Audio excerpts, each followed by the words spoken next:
ایک دن دو بچے احمد اور عائشہ کھیل رہے تھے۔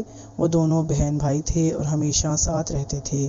اچانک احمد کو ایک پہیلی ملی۔ یہ ایک قدیم معمولی سی دکان پر تھی۔ پہیلی کا رنگ اور شکل عجیب تھی۔ پہیلی کے اندر ایک چیتا تھا اور کچھ الفاظ بنے ہوئے تھے۔ احمد اور عائشہ کو اندازہ نہیں تھا کہ پہیلی کیسے حل کی جائے۔ وہ دکان کے مالک سے مدد مانگنے گئے۔ مالک نے بتایا کہ پہیلی ایک خزانے کی تلاش کا راستہ ہے۔ اسے حل کرنے کے لیے تمہیں قوت اور ہمدردی کی ضرورت ہوگی۔ احمد اور عائشہ ایک دوسرے کا ہاتھ تھام کر اس مہمے کو حل کرنے کے لیے نکل پڑے۔ وہ مختلف جگہوں پر اس کو حل کرتے گئے۔ ہر پلہ انہیں نئے راز کا پتہ دیتا گیا۔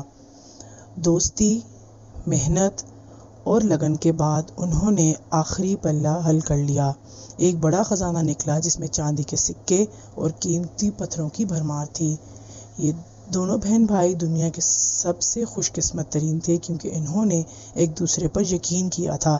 اب ان کے پاس ایک یادگار خزانہ تھا جو انہیں ہمیشہ کے لیے یاد رہے گا۔ ایک